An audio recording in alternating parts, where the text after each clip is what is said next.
দ্বিতীয় বিশ্বযুদ্ধের সময় যখন আমেরিকা চাইছিল যে কোনো মূল্যে এই যুদ্ধে নিজেদের না জড়াতে, ঠিক সেই সময় জাপান হামলা করে বসে আমেরিকার হাওয়াই দ্বীপের পার্ল হারবারে অবস্থিত প্যাসিফিক ফ্লিটের উপর। আর যার কারণে আমেরিকা তাদের হিরোশিমা ও নাগাসাকিতে পারমাণবিক বোমা মেরে নিয়েছিল সেই প্রতিশোধ। কিন্তু কেন তারা এই হামলা করলো আর কিভাবেই বা আমেরিকা জাপানকে সাহায্য করতে চেয়েছিল, এই সব প্রশ্নের উত্তর জানাতে আজ আমি হাজির হলাম 2001 সালে মুক্তি পাওয়া পার্ল হারবারের এক্সপ্লেনেশন নিয়ে। এই মুভিটা এতটাই থ্রিলিং ও মারাত্মক যে এর এক মুহূর্ত স্কিপ করা মোটেও সম্ভব নয়। তাই আমিও আর পেঁচাল না বাড়িয়ে শুরু করছি আজকের দুর্দান্ত মুভির ডিটেল এক্সপ্লেনেশন। মুভির শুরুতে দেখা যায় ছেলেবেলার দুই বন্ধু রেইফ ও ড্যানি একটি ফার্মের কাছে পড়ে থাকা পুরাতন বিমানে চড়ে খেলা করছে। ড্যানির বাবা ছিল পাইলট, তাই তার প্লেন চালানোর প্রতি এত ঝোঁক। কিছুক্ষণ পর দেখা যায় তার বাবা প্লেন ল্যান্ডিং করেছে আর ড্যানি ও রেইফ দুষ্টু বুদ্ধি করে আসল প্লেনে উঠে তাদের খেলা আবারও শুরু করে দেয়। কিন্তু এবার এই আসল প্লেনটি স্টার্ট হয়ে যায় আর তাদের নিয়ে ওড়া শুরু করে। তবে বেশ কিছু দূর যাওয়ার পর সেটাকে কন্ট্রোল আনতে তারা সক্ষম হলেও তার বাবা এসে ড্যানিকে ব্যাপক মারধর শুরু করে দেয়। রেইফ তখন তার বন্ধুকে বাঁচানোর জন্য একটি বড় কাঠ নিয়ে এসে সজোরে ড্যানির বাবাকে আঘাত করে বসে আর তাকে জার্মান বলে গালি দেয়। এই দৃশ্যে তার বাবা হতবাক হয়ে যায়, কারণ তার বাবা ছিল প্রথম বিশ্বযুদ্ধের সোলজার যে কিনা জার্মানিদের খুঁজে খুঁজে মেরেছিল। কিন্তু সে তাদের বন্ধুত্বের গভীরতা দেখে আর কিছু না বলে ড্যানিকে নিয়ে সেখান থেকে চলে যায়। এরপর সিন শিফট হয় 1941 সালে। ইউরোপে তখন দ্বিতীয় বিশ্বযুদ্ধের দামামা বাজছে। হিটলার বাহিনী তাদের বহর নিয়ে একটি দেশ দখলের প্রস্তুতি নিলেও আমেরিকা এই যুদ্ধে নিজেদের জড়াতে চাইছে না, কারণ প্রথম বিশ্বযুদ্ধে সবচেয়ে বেশি ক্ষতি হয়েছিল আমেরিকারই। ঠিক সেই সময় আমরা আবারও ড্যানি ও রেইফকে দেখতে পাই, যারা এখন ইউএসএ এয়ারফোর্সের ফার্স্ট লেফটেন্যান্ট পদে আছে। এখানে দেখা যায় নিজেদের মধ্যে বিমান নিয়ে মহড়া দেওয়ার সময় তারা খুবই ভয়ানক এক স্ট্যান্ড করে বসে, কারণ কে কার চাইতে ভালো পাইলট সেটা নিয়ে দুজনের মধ্যে ভালোই কম্পিটিশন হতো। তবে এই খামখেয়ালিপনার জন্য তাদের দুজনকেই কমান্ডার ডলিটন তাদের অফিসে ডেকে পাঠায়। তিনি রেইফকে প্রথমে তার কাজের জন্য ব্যাপক বকাচকা করেন, কিন্তু পরে এটাও বলেন যে তার স্কিল দেখে সে অনেক ইমপ্রেসড। কমান্ডার তাকে ব্রিটেনের মিশনে থাকা একটি স্পেশাল ফোর্সের জন্য সিলেক্ট করেন, যার নাম ইগল স্কোয়াড্রন। যেহেতু ইতিমধ্যে যুদ্ধ শুরু হয়ে গেছে, তাই ব্রিটেন আমেরিকার কাছে কিছু পাইলট চেয়েছে ভলেন্টিয়ার হিসেবে। এর মানে হলো এখানে যোগ দিলে তাকে সরাসরি যুদ্ধের ময়দানে যেতে হবে। তবে এই ভয়ঙ্কর যুদ্ধে যাওয়াকে নিয়ে তার বন্ধু ড্যানি একদমই নারাজ, কারণ রেইফ যেখানে যাচ্ছে সেখানে সব ভয়ানক বিপদ তার জন্য অপেক্ষা করছে। কিন্তু রেইফ তাকে জানায় তার ডিউটি তাকে পালন করতেই হবে। পরের সিনে দেখা যায় ট্রেনে কিছু নার্স নিউ ইয়র্ক সিটিতে আসছে। সেখানে সবাই তাদের পার্সোনাল লাইফ নিয়ে খোশ গল্পে যখন মত্ত ছিল, তখন একজন নার্স যার নাম এভলিন, সে জানায় সে এক হ্যান্ডসাম পাইলটের প্রেমে পড়েছে, আর সেই পাইলটটি ছিল গল্পের নায়ক রেইফ। এভলিন তখন তাদের মধ্যকার প্রেমের ইতিহাস বলা শুরু করে। এটা তখনকার কথা যখন আর্মিতে পাইলট হিসেবে জয়েন করার আগে রেইফকে ভ্যাকসিন আর ডিভিশন টেস্টের মধ্যে দিয়ে যেতে হয়। তার আই ডিভিশন টেস্ট নিচ্ছিল নার্স এভলিন। সে রেইফকে সেখানে কিছু অক্ষর পড়তে দেয়, কিন্তু রেইফ অক্ষরগুলো ভালোভাবে পড়তে পারছিল না, কারণ তার এক চোখে কিছুটা সমস্যা ছিল। এভলিন সেটা খেয়াল করে আর বলে আর্মিতে জয়েন করতে হলে 20/20 ভিশন থাকতে হয়, কিন্তু তোমার সেটা নেই বিধায় আমাকে তোমার প্রোফাইল রিজেক্ট করতে হচ্ছে।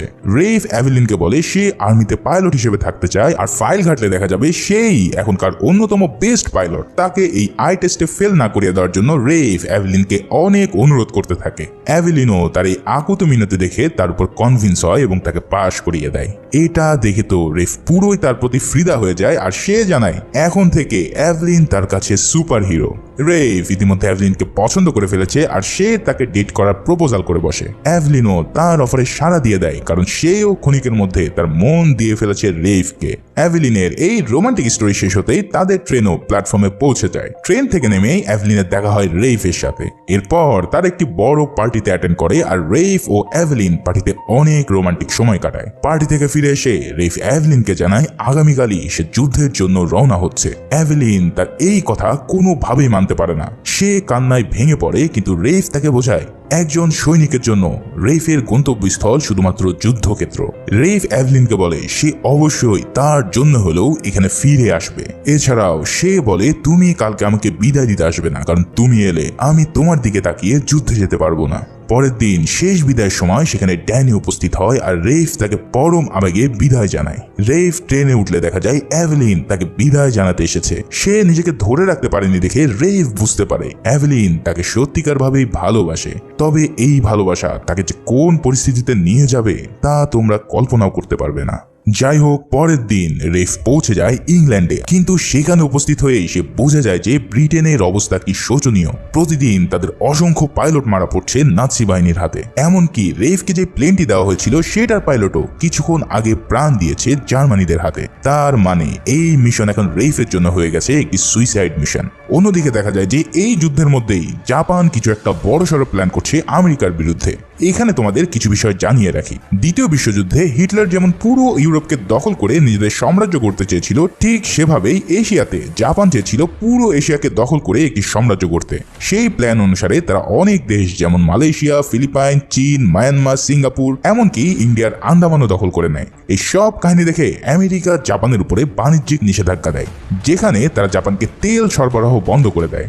জাপান তার 80% তেল তখন আমদানি করত আমেরিকা থেকে। তাই এই নিষেধাজ্ঞা দেওয়ার পর জাপানিরা অনেক ক্ষেপে যায়। এছাড়াও তারা ফিলিপাইনকে দখল করতে চেয়েছিল, যেটা আমেরিকা আগে থেকেই দখল করে রেখেছিল। এখন জাপান যদি ফিলিপাইনে আক্রমণ করে তাহলে আমেরিকা তো আর চুপচাপ বসে থাকবে না। তাই জাপানিরা প্ল্যান করে যে আমেরিকা তাদের আক্রমণ করার আগেই তারা আমেরিকার প্যাসিফিক ফ্লিটে, যেটা হাওয়াই দ্বীপে পার্ল হারবারে আছে, সেটা ধ্বংস করে দেবে। এই পার্ল হারবারে আছে আমেরিকার বহু যুদ্ধজাহাজ ও এয়ারক্রাফট। আকস্মিক হামলা করে সেগুলোকে ধ্বংস করে দিলে আমেরিকার শক্তি কমে যাবে বহু গুণে, আর তারাও তাদের সাম্রাজ্য আরো বড় করে গড়ে তুলতে পারবে।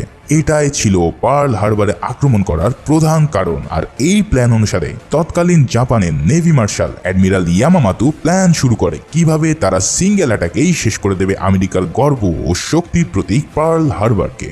প্ল্যানিং এ জানানো হয় একসাথে 350টি এয়ারক্রাফট উড়ে যাবে প্রশান্ত মহাসাগরের হাওয়াই দ্বীপপুঞ্জে। তবে সেখানে থাকা যুদ্ধজাহাজ ধ্বংস করতে তাদের প্রয়োজন হবে খুব শক্তিশালী টর্পেডো। এছাড়াও তাদের দরকার হবে অসংখ্য মিসাইল বা বোম, যা দিয়ে একদম তছনছ করে দেওয়া হবে পার্ল হারবারকে। টার্গেট হবে একদম ভোরে, যখন সব সৈনিকরা ঘুমিয়ে থাকবে। আর সেই সময় তাদের উপরে তাণ্ডব লীলা চালালে তারা ফাইট ব্যাক করার কোনো সময় পাবে না। এই সব প্ল্যানিং শেষ করে তারা শুয়ে নিয়ন্ত্রণ করতে না পেরে পানিতে ক্র্যাশ করে। ফলাফল, রেফ সেখানেই তার প্রাণ হারায়। 1000 মাইল দূরে সেই খবর পৌঁছাতে লেগে যায় 1 সপ্তাহ। আর সেই দুঃসংবাদ অ্যাভেলিনকে জানায় রেফের ভাই সমতুল্য বন্ধু ড্যানি। অ্যাভেলিন এই নিউজ শুনে একদম হতভম্ব হয়ে পড়ে। সে ছিল তার জীবনের প্রথম ভালোবাসা। ড্যানি তাকে সান্ত্বনা দিতে থাকে আর নিজেও অনেক ইমোশনাল হয়ে পড়ে, কিন্তু বাস্তবতা তো মেনে নিতেই হবে। তাই ড্যানি ও অ্যাভেলিন চিরদিনের জন্য রেফের স্মৃতিকে ভুলে যাওয়া শুরু করে সামনের দিকে আগাতে থাকে। আর এরই মাঝে ড্যানি ও অ্যাভেলিন নিজেদের দুঃখ শেয়ার করতে করতে তাদের মনের অজান্তেই একে অন্যের প্রতি দুর্বল হয়ে পড়ে। অ্যাভেলিন প্রথমে রাজি না থাকলেও সে যখন মেনে নেয় রেফ তো আর কোনোদিন ফিরে আসবে না, তখন সে রেফের সেই ভালোবাসার স্থানে ড্যানিকে ঠাঁই দেয় আর দুজনে নতুন করে পথ চলা শুরু করে। ইতিমধ্যে American navy commander captain Tharman detect করে ফেলেছে যে জাপান তাদের নৌবহর নিয়ে উত্তর দিকে অগ্রসর হচ্ছে, কিন্তু হুট করেই কেন তারা উত্তর দিকে রওনা হয়েছে তার উত্তর সে মেলাতে পারছে না। কিছু ট্রান্সমিশন কোড অ্যানালাইসিস করে সে বুঝতে পারে যে জাপানিরা পার্ল হারবার নিয়ে কথা বলছে।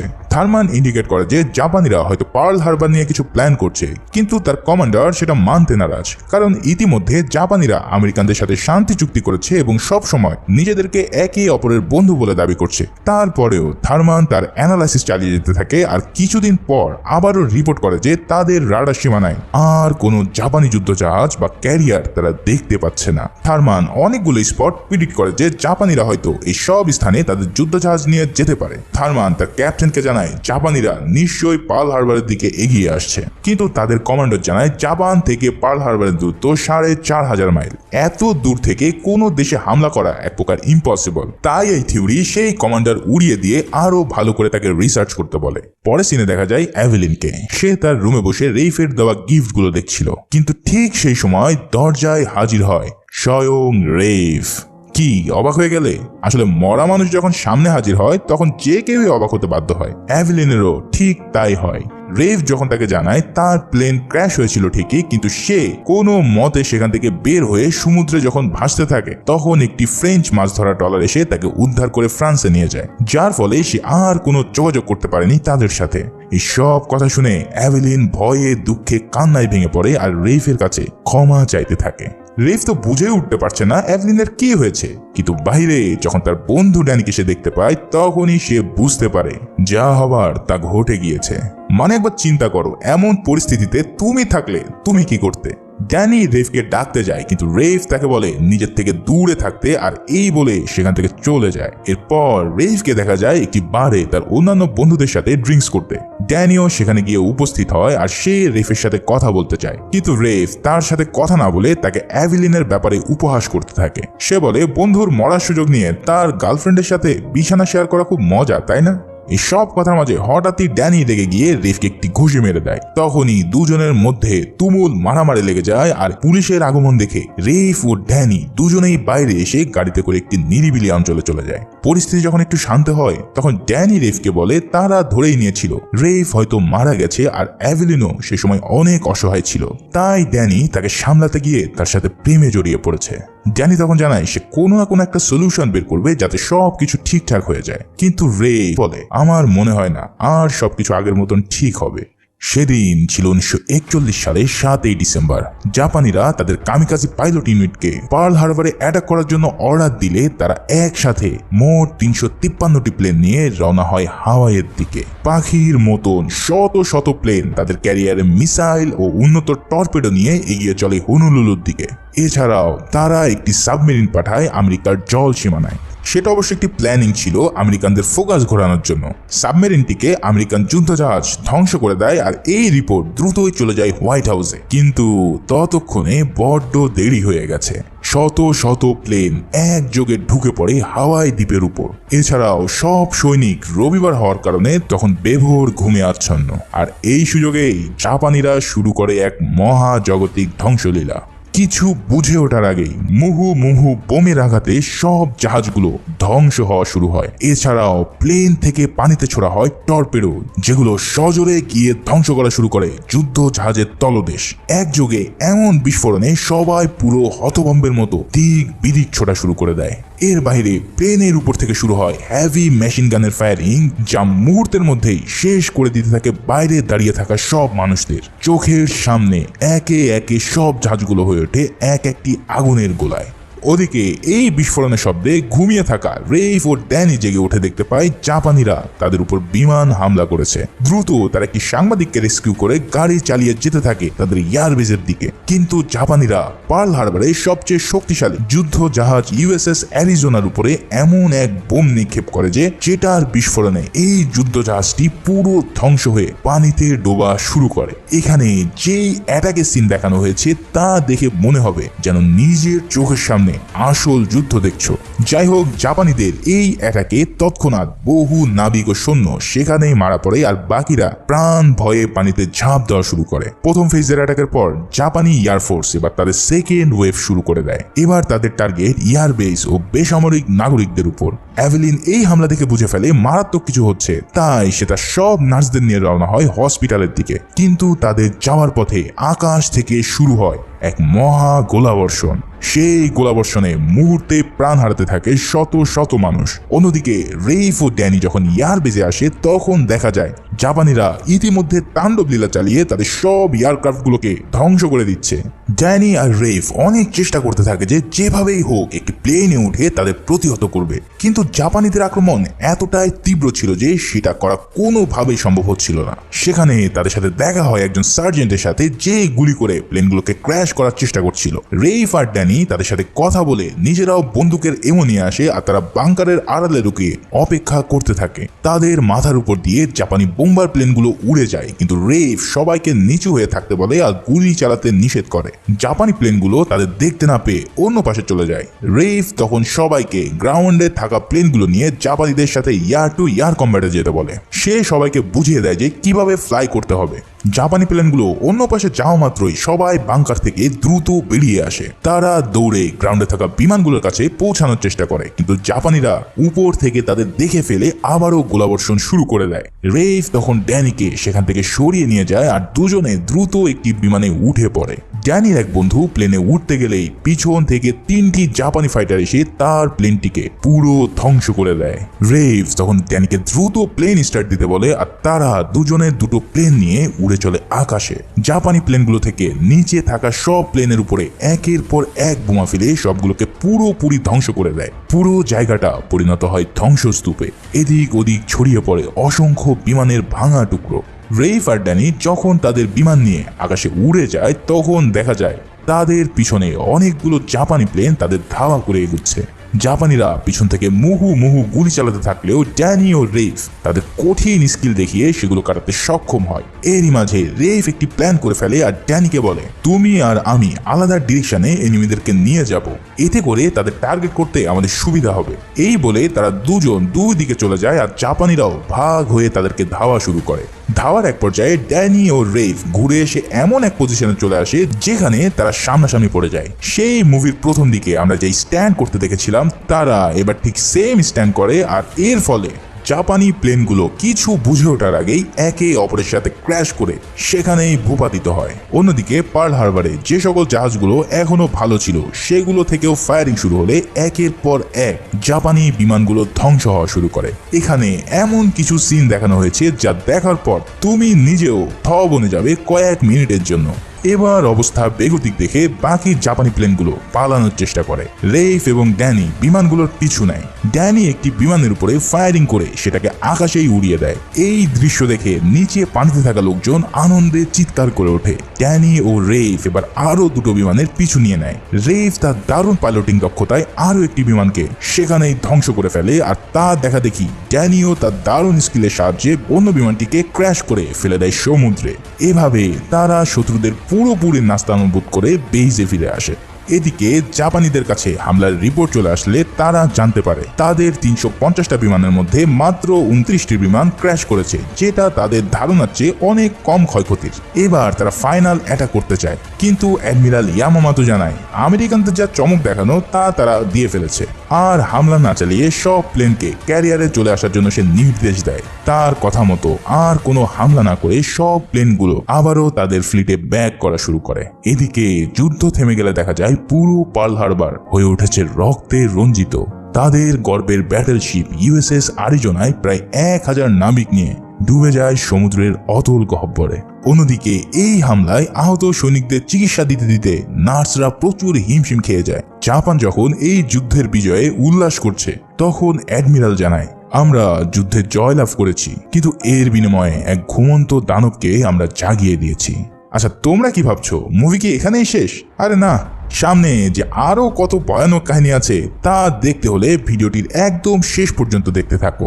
এদিকে এই হামলার প্রতিক্রিয়ায় আমেরিকার প্রেসিডেন্ট বিশ্বের উদ্দেশ্যে জরুরি ভাষণ দেন। তাতে তিনি বলেন জাপানিরা বিনা কারণেই তাদের সাথে শান্তি বজায় রাখার ছলনা করে আকস্মিক হামলা করে বসেছে, এর জন্য তাদেরকে চরম মূল্য দিতে হবে। প্রেসিডেন্ট রুজভেল্ট এবার জাপানের বিরুদ্ধে সরাসরি যুদ্ধ ঘোষণা করে দেন এবং এর ফলে আমেরিকা সরাসরি জড়িয়ে পড়ে দ্বিতীয় বিশ্বযুদ্ধে।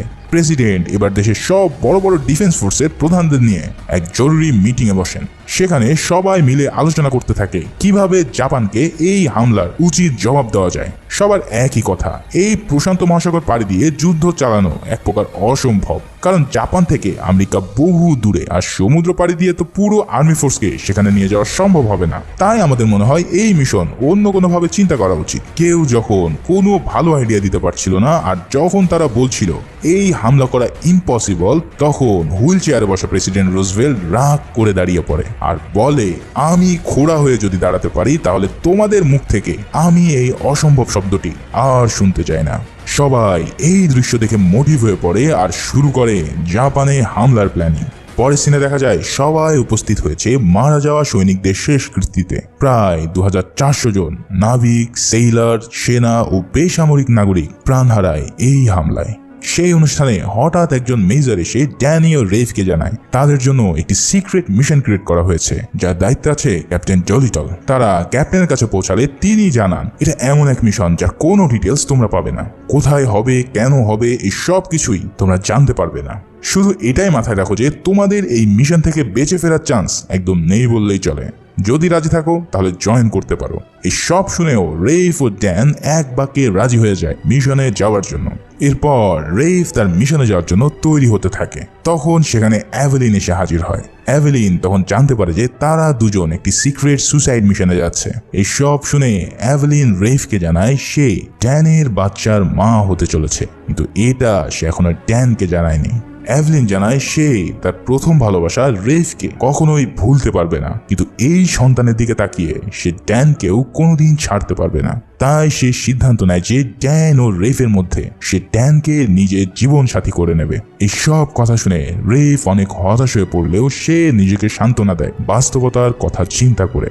এরপর অ্যাভলিন দেখা করে ড্যানের সাথে আর তাকে বিদায় জানিয়ে বলে, তোমার জন্য আমি অপেক্ষায় থাকবো। এরপর ড্যান আর রেফ দেখা করতে চায় ক্যাপ্টেন ডলিটনের সাথে। ক্যাপ্টেন তখন তাদের জানায় তাদের দুজনকেই সিলভার স্টার দিয়ে ক্যাপ্টেন পদে প্রমোট করা হয়েছে। ক্যাপ্টেনের থেকে বিদায় নিয়ে রেফ আর ড্যানি দুজন বিচে গিয়ে বসে। রেফ ড্যানিকে বলে, আচ্ছা আমরা দুজনেই তো অ্যাভলিনকে ভালোবাসি। অ্যাভলিন প্রথমবার যাকে ভালোবেসেছে তাকে সে হারিয়ে ফেলেছে। আমি এখন চাই না সে দ্বিতীয়বারেও তার ভালোবাসার মানুষটিকে হারিয়ে ফেলুক। তাই রেফ ড্যানিকে অনুরোধ করে যে এই সুইসাইড মিশনে না যাওয়ার জন্য, কিন্তু ড্যানি বলে সে এই মিশনে অবশ্যই যাবে। ছোটবেলা থেকেই রেফ সব সময় ড্যানিকে বাঁচানোর চেষ্টা করেছে, কিন্তু এবার সে আর ড্যানিকে আটকে রাখতে পারবে না। পর শুরু হয় ক্যাপ্টেন ডলিটের নেতৃত্বে স্পেশাল পাইলট টিমের মহা ট্রেনিং। সেখানে তাদের সাহায্য করতে আসে নেভির টাফ কমান্ডার জ্যাক রিচার্ড। এই মিশনে তাদের দেওয়া হয় নর্থ আমেরিকান B-25 প্লেন, যেটা অনেক দূর পর্যন্ত গিয়ে অ্যাটাক করতে সক্ষম। তবে প্রধান সমস্যা হলো এটার উড্ডয়ন করতে হলে কমপক্ষে 1 মাইল লম্বা রানওয়ের দরকার, কিন্তু তাদের যে এয়ারক্রাফট ক্যারিয়ার আছে সেটার রানওয়ে মাত্র 667 ফিট। তার মানে এই অতি ছোট রানওয়েতে তাদের প্লেনকে যেভাবেই হোক ওড়াতে হবে। এখন মেন চ্যালেঞ্জ হচ্ছে এত বড় প্লেনকে কিভাবে এত দ্রুত উপরে ওঠানো যায় তা নিয়ে কাজ শুরু করে দেয় জ্যাক রিচার্ড। প্রথমে সে পুরো প্লেন থেকে সকল এক্সট্রা জিনিসপত্র ফেলে দিয়ে প্লেনটিকে একদম হালকা করে ফেলে। সেই মোতাবেক ট্রেনিং শুরু হলেও দেখা যায় কেউই এই 467 ফিট দূরত্বে তাদের প্লেনকে উড্ডয়ন করতে পারে না। এই পরিস্থিতি দেখে কমান্ডার বেশ চিন্তিত হয়ে পড়ে, কারণ এইটাই সাকসেস না হলে এই মিশন এখানেই শেষ। তবে তার প্রধান ট্রেনার যখন নিজে ড্যামো দেখায় তখন দেখা যায় সে 467 ফুটের মধ্যেই তার প্লেনকে ওড়াতে সক্ষম হয়েছে। এটা দেখে সবার মনে অনেক সাহস জন্মে যায় আর তারা মেনে নেয় ক্যাপ্টেন যদি পারে তাহলে আমরাও পারবো। এভাবেই রাত দিন মিলিয়ে চলতে থাকে তাদের ফ্লাইং ট্রেনিং। এরপর ক্যাপ্টেন সবাইকে মিশনের প্ল্যান সম্পর্কে ব্রিফ করে। ক্যাপ্টেন তাদেরকে জানায় আমাদের মিশন হচ্ছে জাপানের উপকূলের কাছে গিয়ে তাদের সব গুরুত্বপূর্ণ স্থান যেমন সামরিক ঘাঁটি, এয়ারপোর্ট, কেমিক্যাল ফ্যাক্টরি ইত্যাদিতে হামলা করা। এরপর আমরা হামলা শেষ করে সোজা চায়নায় গিয়ে আমাদের প্লেন ল্যান্ডিং করাবো। তবে তাদের কাছে যে ফুয়েল আছে সেটা দিয়ে যদি কেউ 1 কিলোমিটারেরও বেশি পথ পাড়ি দেয় তাহলে সে কোনোভাবেই আর চায়নাতে পৌঁছাতে পারবে না। তাই এই মিশন হতে চলেছে ডু অর ডাই মিশন। এভাবেই দিন পার হতে হতে একদিন সেই কাঙ্ক্ষিত সময় চলে আসে। তবে সেখানেও এক বড় বিপত্তি ঘটে তাদের সাথে। আমেরিকানরা যে পর্যন্ত গিয়ে তাদের প্লেন লঞ্চ করতে চাইছিল ঠিক তার এক সময় লাগেই এক জাপানি জাহাজকে তারা দেখতে পায়। যদি তারা আরো সামনে যায় তাহলে এই জাহাজটি তাদের লোকেশন ট্র্যাক করে জানিয়ে দেবে জাপানিদের, আর এর ফলে তাদের পুরো মিশন ভেস্তে যাবে। এখন তাহলে তারা কি করবে? এই লং ডিস্টেন্সে ফ্লাই করে আবার চায়নায় ফিরে আসা কোনোভাবেই সম্ভব নয়। আবার এখন যদি তারা ফ্লাই না করে তাহলে এই মিশন এখানেই শেষ হয়ে যাবে। অনেক ভেবেচিন্তে ক্যাপ্টেন সবাইকে জানিয়ে দেয় যে এই দূরত্ব থেকেই আমরা ফ্লাইং করে জাপানকে ধ্বংস করে দেব। যেহেতু ডিস্টেন্সটা অনেক লং হয়ে গেছে তাই সবাইকে 10 কন্টেইনার ফুয়েল এক্সট্রা নিতে বলা হয় প্লেনে। সবাই কোনো কিছু চিন্তা না করে সেই ফুয়েলগুলো লোড করতে থাকে আর বেরিয়ে পড়ে জাপানকে উচিত শিক্ষা দেওয়ার জন্য। প্লেন উড্ডয়নের সময় তাদের দিতে হবে ফাইনাল টেস্ট। প্রথমেই ড্যানি ও রেফ ঈশ্বরের নাম স্মরণ করে ছুট দেয় তাদের প্লেন নিয়ে।